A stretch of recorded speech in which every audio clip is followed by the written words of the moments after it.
Alfredo Jalife, experto en geopolítica. ¿Qué tal? Muy buenas, Alfredo. Buenas tardes.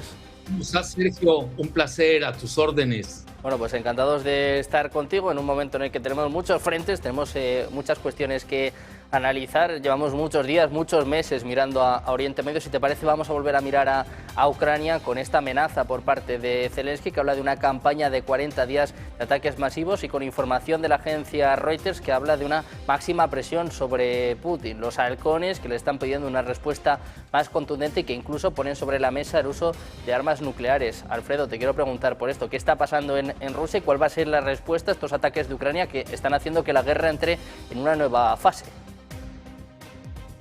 Bueno, mira, han habido ahí resorteos, porque ya ves que Zelensky le había dado un ultimátum a Bielorrusia de una semana, luego se retrajo, y en el Kremlin, evidentemente debido al lanzamiento de drones de largo alcance que ya han golpeado algunos puntos estratégicos de Rusia, pues está sufriendo presiones el presidente Putin de parte de la línea dura del Kremlin, ¿no? No creo que lleguen al grado de usar bombas nucleares tácticas. Sería demasiado, esa es la doctrina Karaganov, ¿no? Incluso más o menos lo da a entender el expresidente Medvedev, ¿no? Porque ahí quien realmente gobierna Rusia es el Consejo de Seguridad Nacional. Yo creo que en eso hay una confusión, creen que es de decisión de una sola persona, en este caso de Putin, que sí tiene ese tipo de presiones porque, mira, en Rusia también ya leyeron la victoria de Irán, ¿no? Sin ser una potencia nuclear del tamaño ni de Israel ni de Estados Unidos, pues desde el punto de vista del ajedrez geopolítico mundial, con el simple hecho de haber controlado el estrecho de Hormuz, pues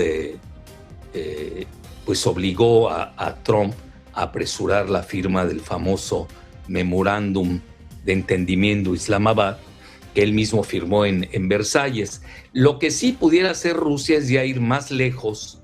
Ahí habrían dos alternativas.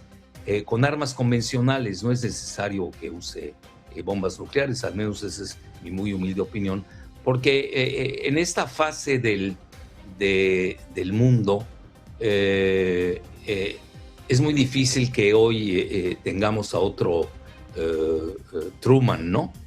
Como lo hizo lanzando las únicas dos bombas nucleares que se han lanzado sobre Hiroshima y Nagasaki en este planeta, pero parece ser que también a los japoneses ya se les olvidó, por cierto.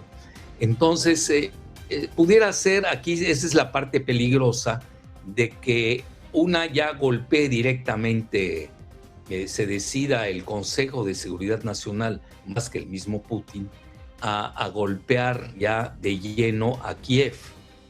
Esa sería una alta probabilidad.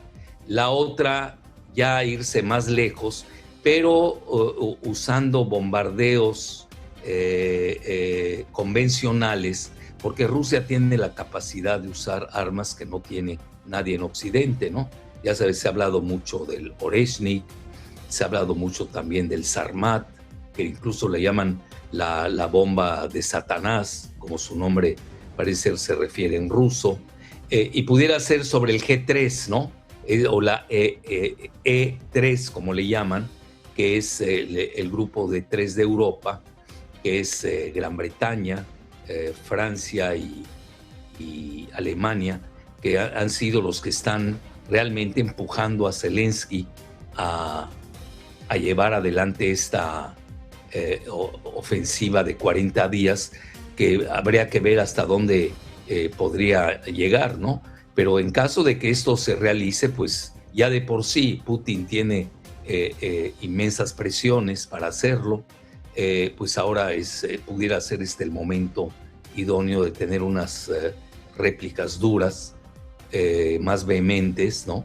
Porque también Rusia está pensando en el en la post-Ucrania, en el post-Zelensky.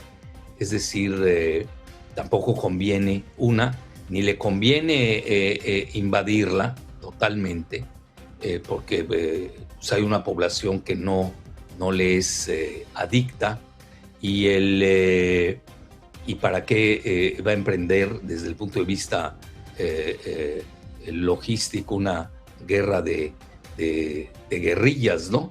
Que sería contraproducente. Aquí lo ideal es ya sentarse a negociar y pues lo que se ha estado pidiendo, ¿no? Que quedarse con toda la región del Donbass, que ya parece ser lo había estado aceptando Zelensky, pero parece ser que él es muy susceptible a las presiones cuando le convienen. Ya ves, en una ocasión fue de Boris Johnson, el ex primer ministro de Gran Bretaña, que incluso se comenta que por $1 millón pues fue convencido de seducir a Zelensky a que no acordara pues lo que ya tenía un arreglo prácticamente con el Kremlin. Entonces, mira, yo creo que tendríamos la convergencia de 3 factores en estos momentos. Está pesando mucho la victoria de Irán, porque dicen, bueno, ¿cómo es que Irán en 4 meses, ¿no? Ya tiene una victoria, por lo menos en el papel, con sus altibajos que van a seguir de aquí a las elecciones, tanto de Israel en octubre como de Estados Unidos en noviembre? Eso es por un lado. Y luego viene, ya ha estado golpeando Ucrania en la profundidad de Rusia, y esto amerita represalias, y en eso sí los rusos son muy gradualistas, ¿no? Lo han hecho todo al tit for tat, como le dicen en inglés. Me pegas, pues te pego igual. Y la tercera, pues ya esto perturba más la cuestión de los 40 días de Zelensky, ¿no? Que quiere hacer una ofensiva que naturalmente pues estamos yendo a una escalada en la que ya Estados Unidos, y esto lo está comentando mucho la prensa tanto francesa como la estadounidense, el presidente Macron lo convenció a Trump que no era el momento de que Estados Unidos operara como mediador, sino que dejara pues la ventaja que supuestamente tiene, al menos en los medios occidentales, sobre todo los británicos, que ya lleva Ucrania, lo cual también es muy mítico, porque en realidad en el campo de batalla como tal, pues han salido 2 noticias tremendas, Sergio. Una es de que pues está rodeada una ciudad muy importante, que si es que no ya fue tomada, ya ves que esto se da en el espacio de unos minutos, que es, si no me recuerdo mal el nombre, es Konstantinov, algo así se llama, pero también está cercada a Sumy, que es una ciudad también muy importante, y se están desplomando, y la línea del frente de Ucrania literalmente ya no está resistiendo. Yo no sé cómo querían abrir otro frente con Bielorrusia, o es parte de los bluffs a los que es muy dado Zelensky, ¿no? Y aquí lo que tenemos que vislumbrar es la segunda noticia que salió. Ya ves que hubo un grupo de hackers rusos que entraron a los archivos internos del gobierno de Ucrania, en donde se maneja que existen ya 2.4 millones, escucha bien la cifra, Sergio, 2.4 millones de muertos lleva Ucrania. Nada más en lo que va del año llevan 400,000. Y por eso pues mucha gente ha salido del país. Se calculan 15 millones, ¿no? De los 40 que tenía el país han salido, y ya prácticamente pues están obligando pues ya a personas de la segunda edad literalmente los están llevando por la fuerza al frente de batalla. Entonces yo creo que esta situación sí es altamente peligrosa por la escalada a la que esta puede llevar. y sobre todo si es que el presidente Trump retira su mediación. Ya ves que ayer el canciller Lavrov lo comentó abiertamente de que ya el espíritu de Anchorage, ¿no? Aquella reunión de Putin y de Trump en Alaska, pues nada más sirvió para ganar tiempo y así se rearmara a Ucrania. Lo mismo que le hicieron a Putin, ¿te acuerdas? Con el Minsk I y el Minsk II, donde sobre todo Alemania con Angela Merkel, pues lo único que estaban haciendo es ganar tiempo para que Rusia no asestara pues su avance final y quizás el golpe de gracia.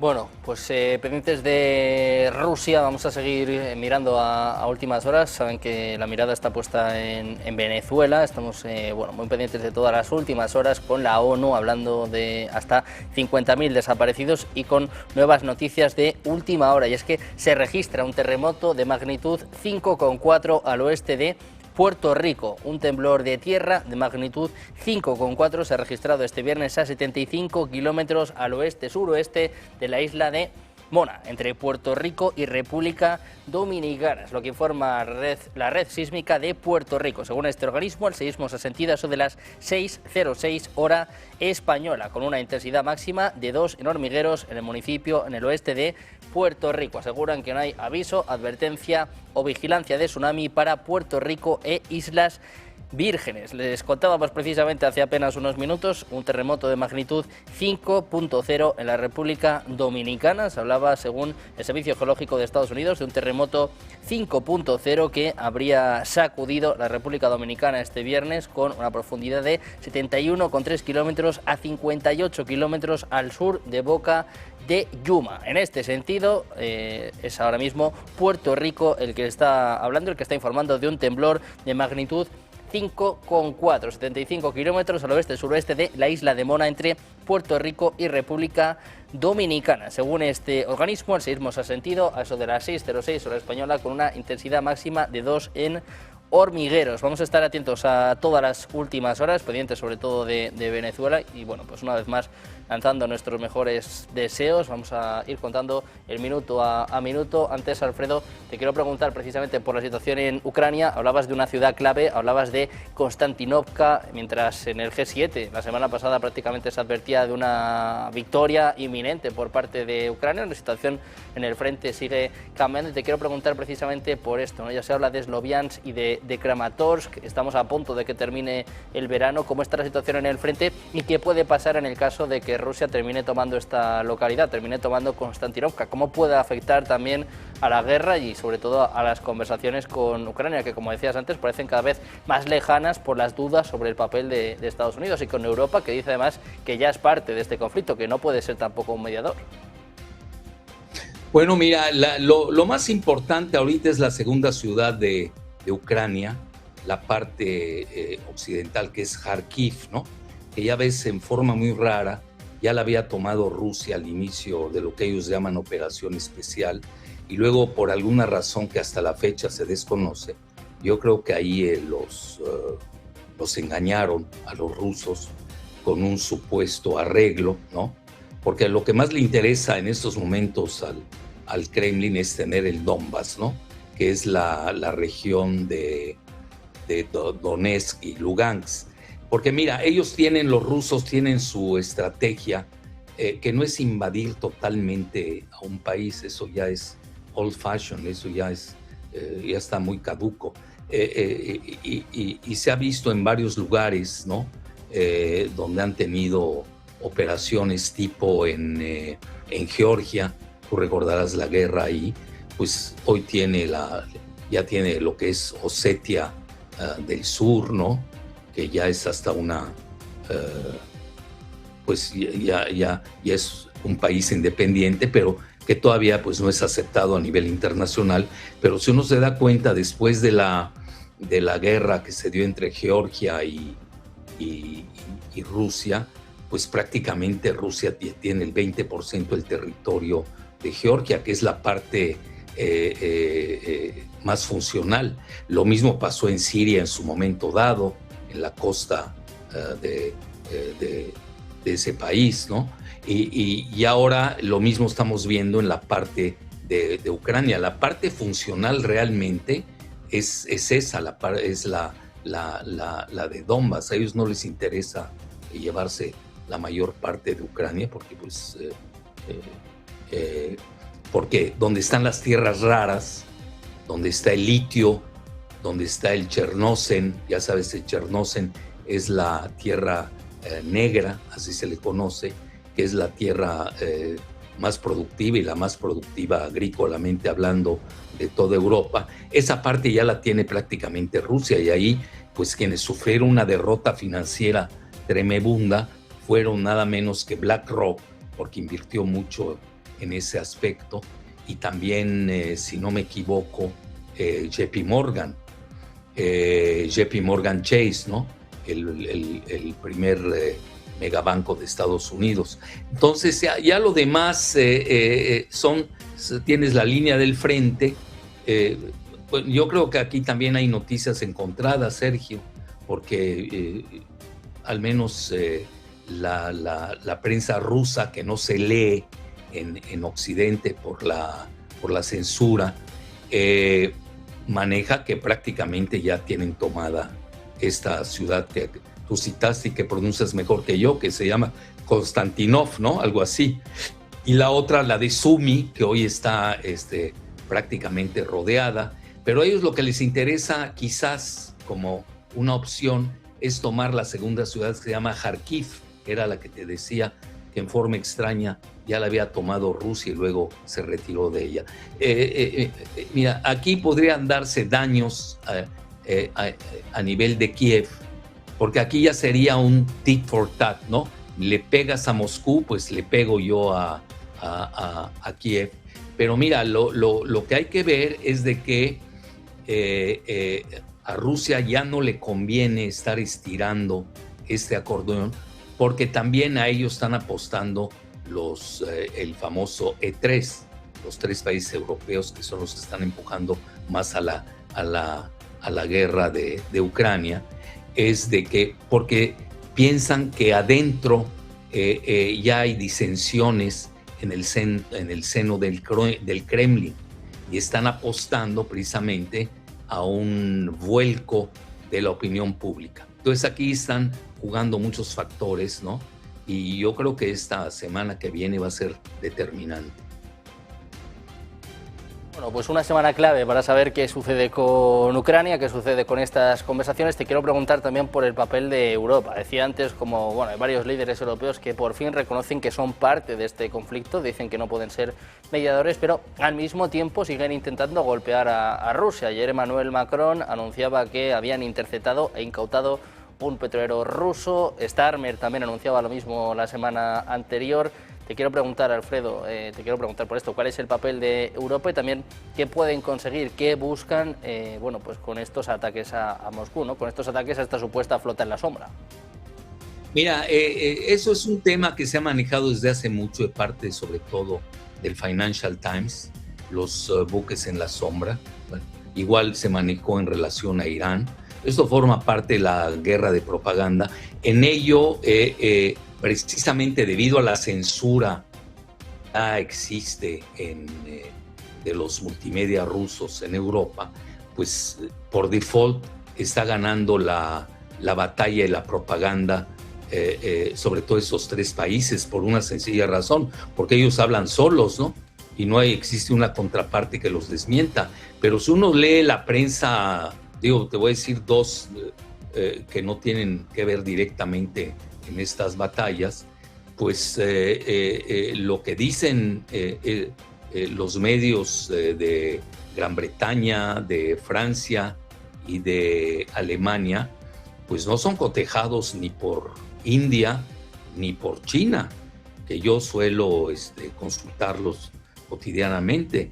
Entonces aquí, pues a la hora de la verdad, ya cuando veamos la caída de alguien, pues es cuando nos daremos cuenta de la realidad. Pero hoy incluso se maneja de que en la misma, por ejemplo, tú lees The Telegraph, que es lo más rusófobo que se puede encontrar en Gran Bretaña, pues prácticamente ya dan por hecho que Rusia está perdida, ¿no? Lo cual es totalmente absurdo, ¿no? Sí, porque mira, es imposible que una potencia convencional le gane una potencia nuclear. Ahora, alguien me va a decir, bueno, ¿y esto por qué no lo aplicas a Irán? A Irán contra Israel. Por una sencilla razón, porque Irán en esta ocasión contó con el apoyo de Pakistán, que Pakistán tiene 170 bombas nucleares. Entonces, fíjate cómo estoy haciendo el símil entre las dos guerras, entre la de Ucrania y la de Irán. Ya ves que Israel pues tiene la opción Sansón. Tampoco hay cifras precisas. Se maneja que Israel tiene entre 90 y hasta 200 bombas nucleares. Jimmy Carter llegó a manejar que Israel tenía 300 bombas nucleares. Pero en esta ocasión, el que haya entrado como mediador, incluso pudiéramos decir que se está dando un eje en el Medio Oriente. No estoy perdiendo de vista la pregunta que me hiciste de Europa. Lo único que estoy poniendo son imágenes en espejo. Pues sí se dio un eje de facto entre Irán y Pakistán, que Pakistán no reconoce a Israel. Y si hoy leemos la declaración del presidente Trump, fue tremenda. Dice que si Turquía hubiera entrado a la guerra, hoy Israel no existiría. Y que gracias a él, Turquía no ingresó al teatro de batalla, porque Turquía sí trae en estos momentos pues una alianza relativa con Irán. Muchos van a decir, bueno, es que ahí a ambos les conviene porque sepultan la cuestión kurda, sin duda alguna. Pero también estamos viendo la elaboración de ejes que se están dando. No se puede perder de vista que también existe un eje India-Israel del que no se habla. También los Emiratos Árabes Unidos que están jugando la carta israelí. Es decir, no es esto tan lineal como muchas veces lo pretenden dar cierto tipo de medios. Y de igual manera, en Europa, el problema aquí es de que ya en Rusia se habla abiertamente, como tú comentas, Sergio, de que ya está la guerra, que hoy está luchando Rusia, no en contra de Ucrania, sino en contra de una coalición europea.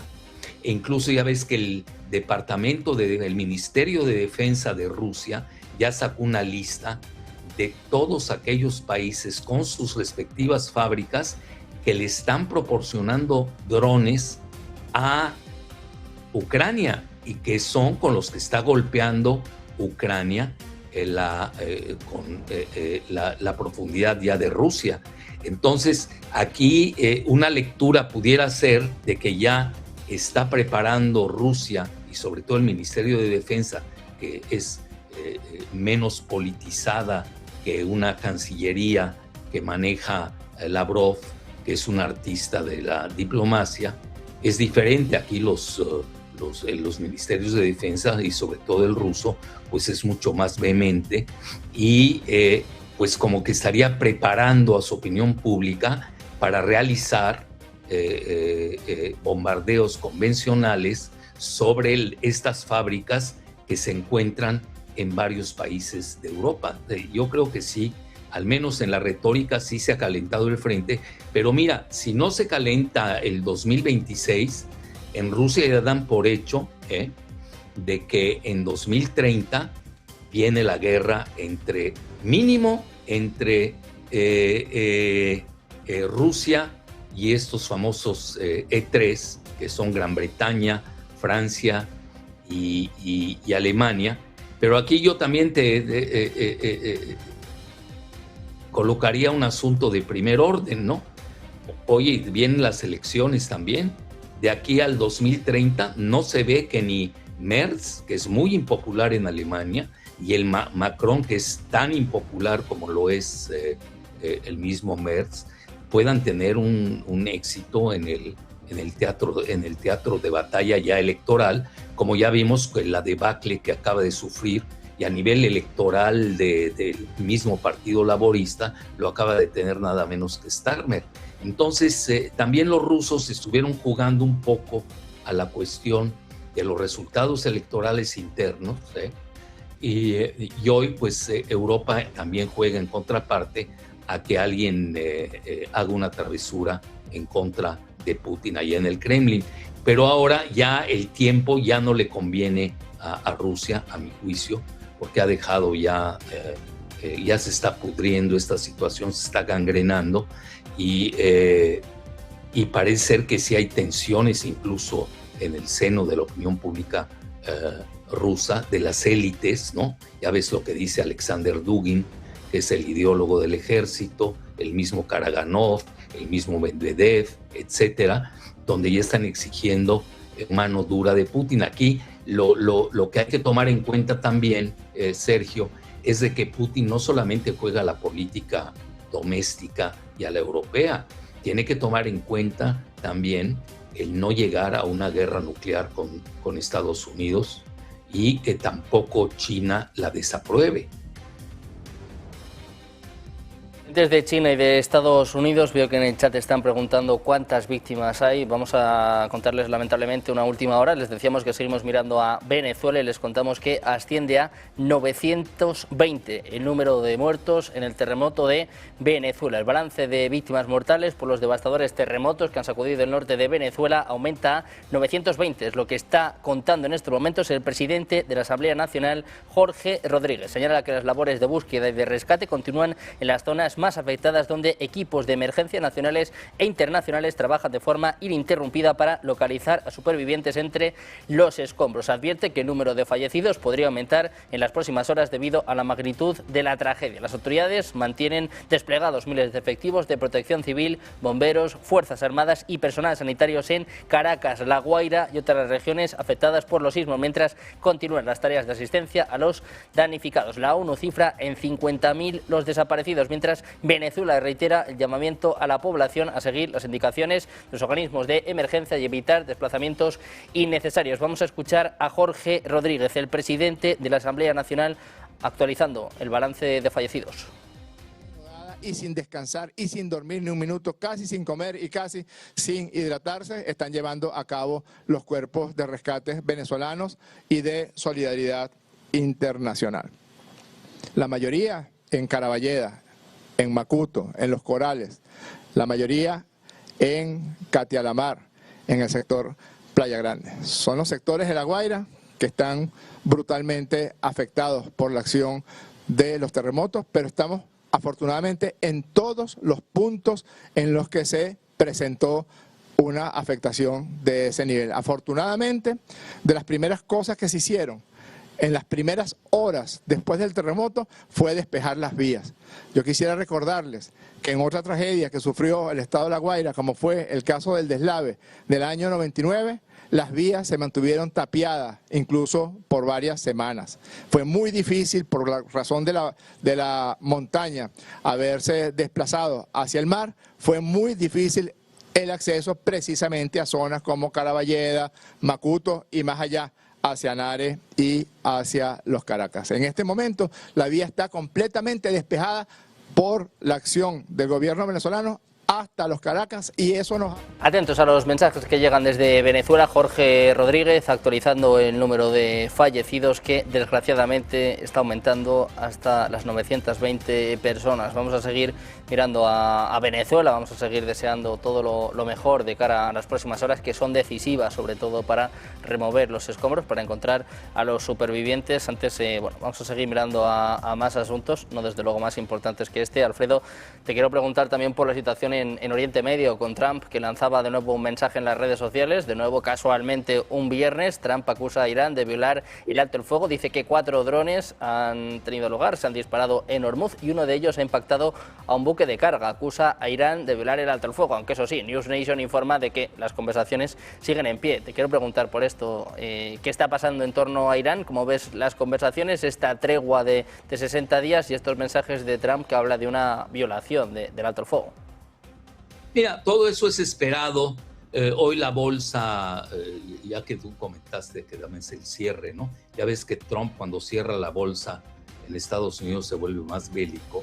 Hoy precisamente, pese a que sucedió ayer el evento ahí, que no está muy claro, allá en el estrecho de Hormuz, porque están en juego dos consideraciones, Sergio. Primero que nada, ¿quién va a controlar la soberanía del estrecho de Hormuz? Ahí se equivocó Marco Rubio cuando dice que son aguas internacionales. No lo son. Yo creo que lo desinformaron o lo engañaron, porque lo que es el mar de Omán y lo que es la parte del estrecho de Hormuz pertenecen tanto a Omán como a Irán. No son aguas internacionales para nada. Y en estos momentos sí existe un acuerdo entre Omán e Irán, pues para cobrar, ya ves que no les gusta la palabra peaje, ahora le están llamando en inglés fees, no sé cómo lo quieran traducir, lo que sea, ¿no? O impuesto ambiental o de mantenimiento. Lo que sucede es de que lo mismo hacen en el Bósforo Turquía y Egipto en el Canal de Suez. Eso es algo muy común, no es nada del otro mundo. Lo que va son las presiones, y ya ves, la prensa misma de Israel lo está manejando, que hoy ya hay contradicciones entre el abordaje de Marco Rubio, que acaba de estar en el Medio Oriente, fue a visitar a Bahrein, a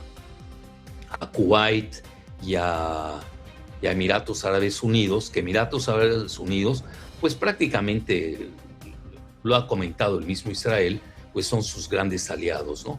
Entonces, pero no visitó, en eso hay que tener mucho cuidado, porque también existe una geopolítica propia del Consejo de Cooperación del Golfo, que son las 6 petromonarquías.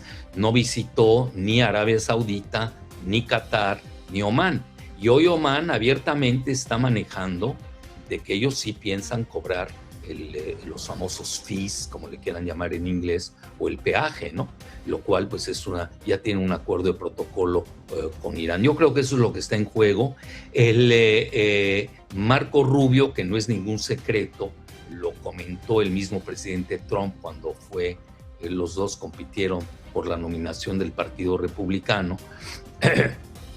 Precisamente lo calificó a Marco Rubio de ser títere de Israel, en específico del casinero Sheldon Adelson, que ya falleció, y ahora pues de su viuda, que es Miriam Adelson, que es la segunda que más aportó donativos para la campaña de Trump después de Elon Musk. Entonces también está en juego la batalla presidencial que ya empezó dentro del Partido Republicano entre Marco Rubio, que tiene su visión de los hechos más pro-israelí, y J.D. Vance, el hoy vicepresidente, que ha sido duro en sus críticas a Israel sin necesariamente ser anti-israelí.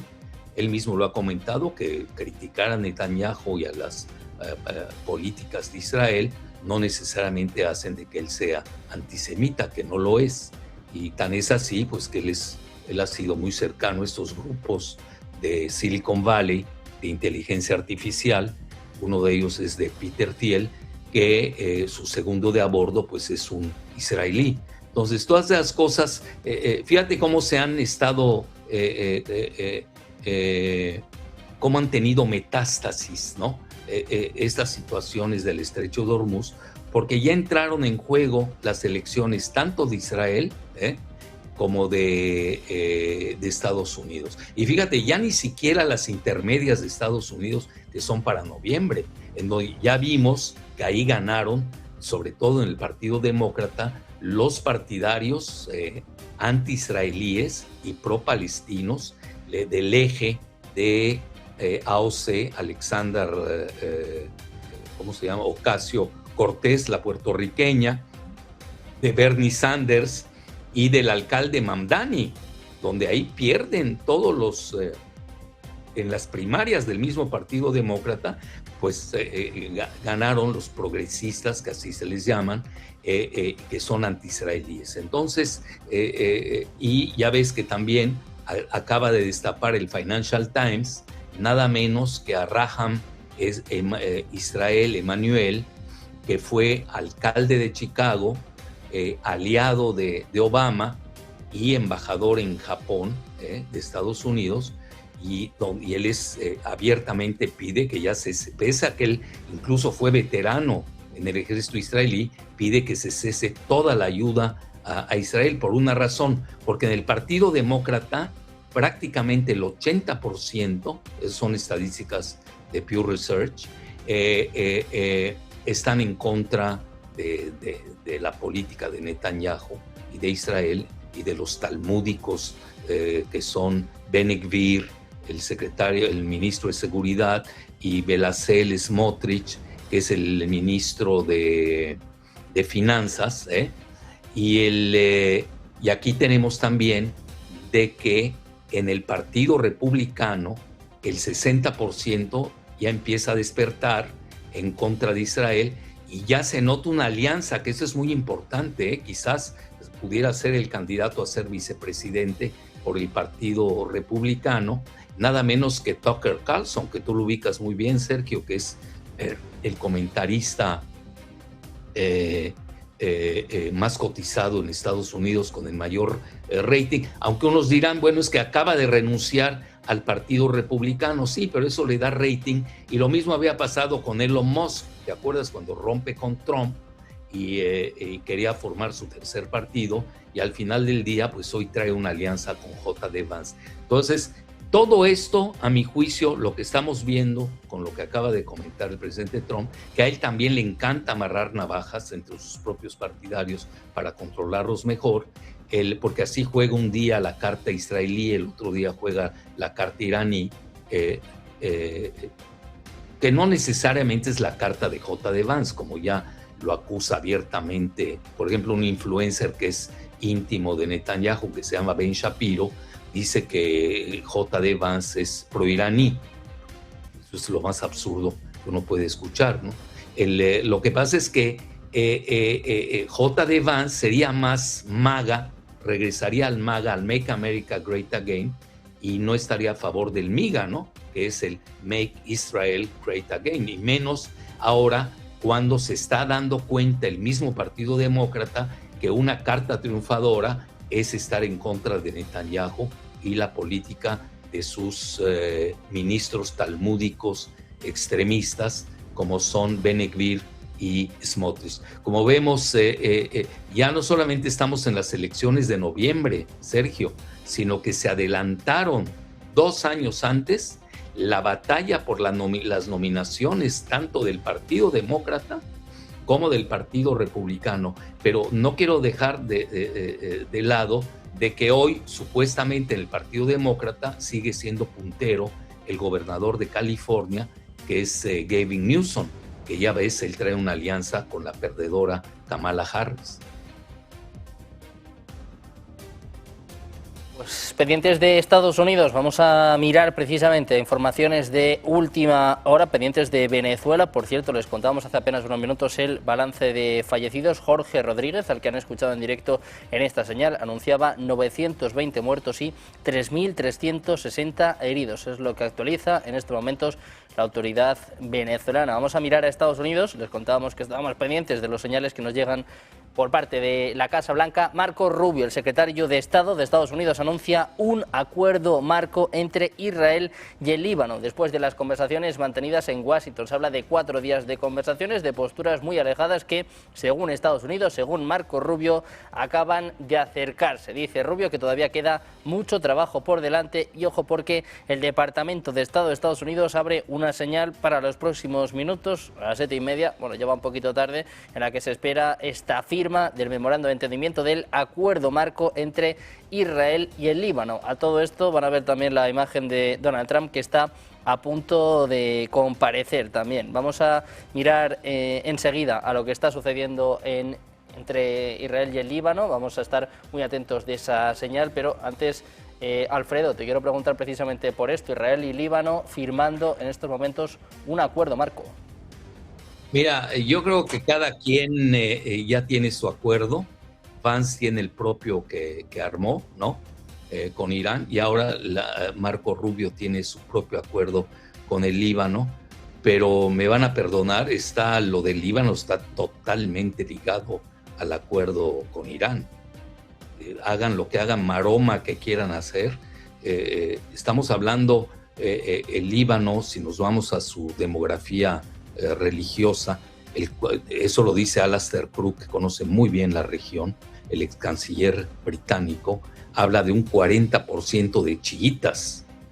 Yo no sé cómo van a extraer o sustraer a los chiitas del Líbano de un acuerdo de este tamaño, ¿no? Al menos que se haya un retiro relativamente parcial, ¿no? Algo tiene que dar Israel para que lo firme la contraparte, que es la libanesa.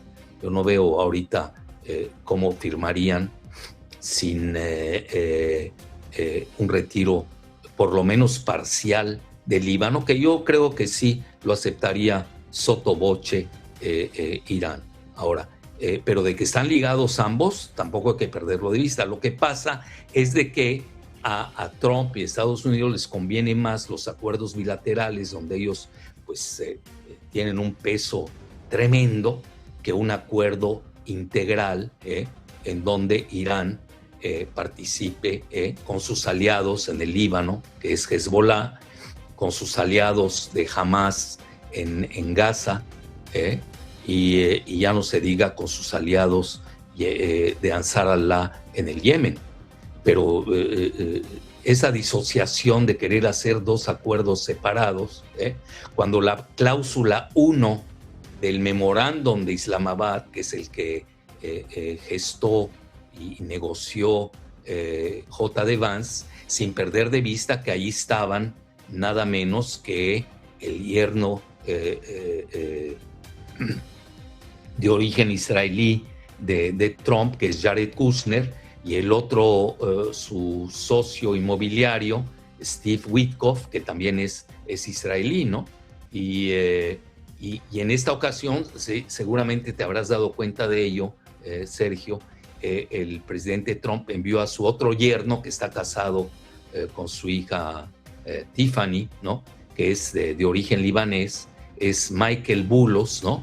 Que también ahí lo llevó Marco Rubio, precisamente, sobre todo ahí en la negociación que tuvo con los Emiratos Árabes Unidos. Y aquí lo que va a pesar mucho es cuál va a ser la postura de Arabia Saudita en el Líbano. Porque mira, el Líbano tiene, yo lo pondría a nivel de 3/3. Es un país de 3/3. Los cristianos, que evidentemente la gran mayoría son pro Francia y pro Estados Unidos, en esto no hay que equivocarse. Y luego tenemos los sunitas de Líbano, otro tercio, que son prácticamente pro Arabia Saudita, pro Turquía y pro Egipto. Así se han manejado toda la vida. Y luego tienes a los chiitas, ¿no?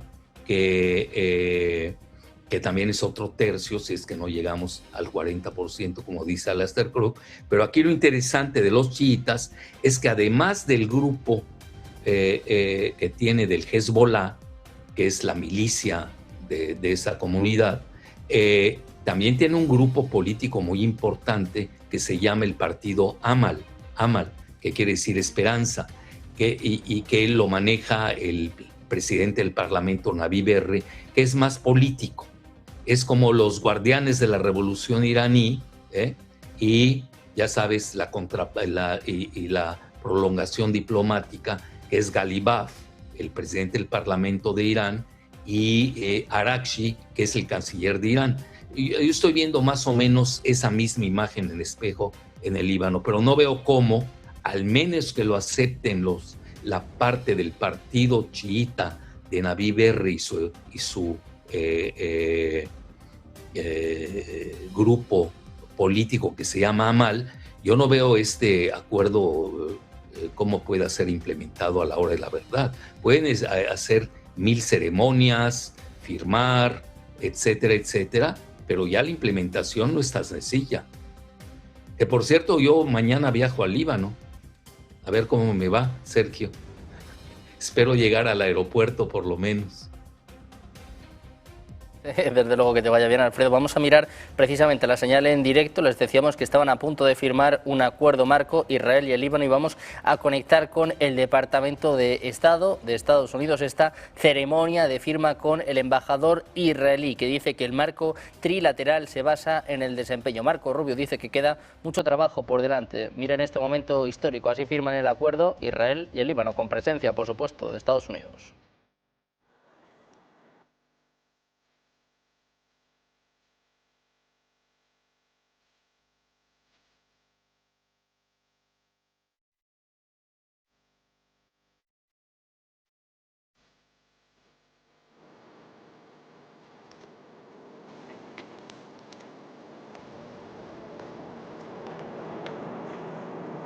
Bueno, pues así están viendo esta ceremonia de firma, este acuerdo marco, este marco trilateral que dicen se basa sobre todo en el desempeño. Es un acuerdo histórico que, bueno, parece que nos puede conducir al menos a una tregua también en el frente libanés. Hemos escuchado mensajes por parte de Irán que, bueno, advertía de que podría atacar directamente a Israel si seguía la tensión en el Líbano. Ya están viendo los aplausos con un Marco Rubio especialmente contento, bueno, pues que va dando la mano y está felicitando a todos los actores de este acuerdo marco. Veíamos a Rubio acercarse al embajador israelí, también a la embajadora libanesa. Hasta aquí llega esta ceremonia, hasta aquí llega este acuerdo marco, esta firma. Alfredo, bueno, pendientes de lo que sucede en Líbano, te quiero preguntar también por el papel de Benjamín Netanyahu, ¿no? Nos estabas dibujando cómo está la situación en Israel, sobre todo de cara a las elecciones en septiembre, con estos juicios políticos que siguen acorralando al primer ministro israelí. Te quiero preguntar por esto, ¿cuánto se juega de aquí a septiembre y hasta qué punto Trump le puede controlar, ¿no? Hasta qué punto también le puede pasar factura a Donald Trump de cara a las elecciones de noviembre? Porque entiendo que a la ala más dura israelí también le está enfadando ya no solo Trump, sino también J.D. Vance, ¿no? Mira, en relación a este acuerdo marco que preguntaste, yo creo que en eso tiene razón Marco Rubio, que sí se necesita mucho esfuerzo por hacer. Habría que leer de qué trata el acuerdo, ¿no? Porque ya ves que el ministro de Defensa de Israel, que se llama Israel Katz, pues abiertamente ha dicho que no se van a salir del Líbano, y igualmente el mismo Netanyahu, ¿no? Ahora, en relación a la cuestión interna, ellos tienen las elecciones parlamentarias en octubre, y fíjate que aquí se ha dado una situación que sí se ha desplomado la popularidad de Netanyahu en Israel, y quien ha subido de manera importante. Y también fíjate qué curioso, tenemos un reparto de tercios. Quien se ha caído fuertemente es la dupla, fíjate qué interesante, de Bennett, que era del partido Likud, incluso era socio de Netanyahu, con Lapid, ya ves que él es periodista, etcétera, pero se cayeron 10 puntos. Eso es, no, incluso hasta ellos están calculando, hoy estaba leyendo la encuesta de un rotativo israelí, 10 asientos, ¿no?, de los que calculaban que pudiera tener de 20, 21. Y luego tienes el de un general que se llama Eisenkot, Gadi Eisenkot, que es el que hoy está pues prácticamente empatado con Netanyahu. Y fíjate lo paradójico, hoy de los asientos que le están calculando al partido Likud con Netanyahu, hoy subió un asiento. Ya ves que ellos llevan casi sus sondeos, casi con 21 asientos, ¿no?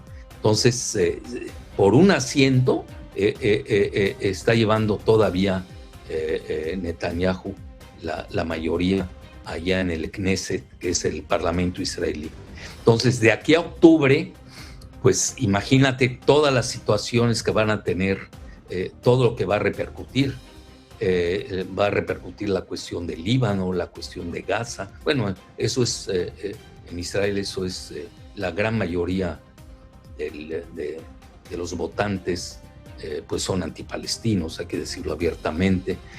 También está la cuestión de los asentamientos en Cisjordania. Y mira, desde que se funde Israel en 1948 con los laboristas, con una agenda muy diferente a la actual del partido Likud, el país se ha ido cargando. A mí no me gustan mucho esos términos de derecha-izquierda, los siento ya muy caducos para el siglo XXI, pero ya ves que se sigue usando en los medios y son estereotipos que a veces no definen bien las realidades, pero así los definen los medios y vamos a seguir usándolos nada más por cuestión práctica.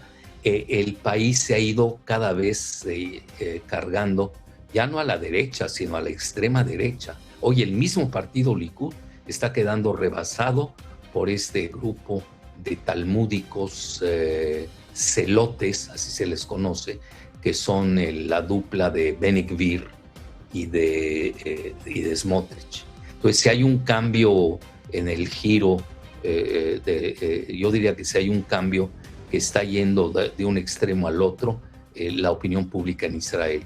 Y ahí, pues quizás tengamos también me preguntabas, ¿no?, en relación cuál sería la intervención de Trump. Mira, no creo que pese tanto como se maneja, los israelíes en ese sentido son más autónomos de lo que uno se imagina y hasta pueden ser hasta rebeldes, ¿no?, a cualquier directriz que imprima el presidente Trump.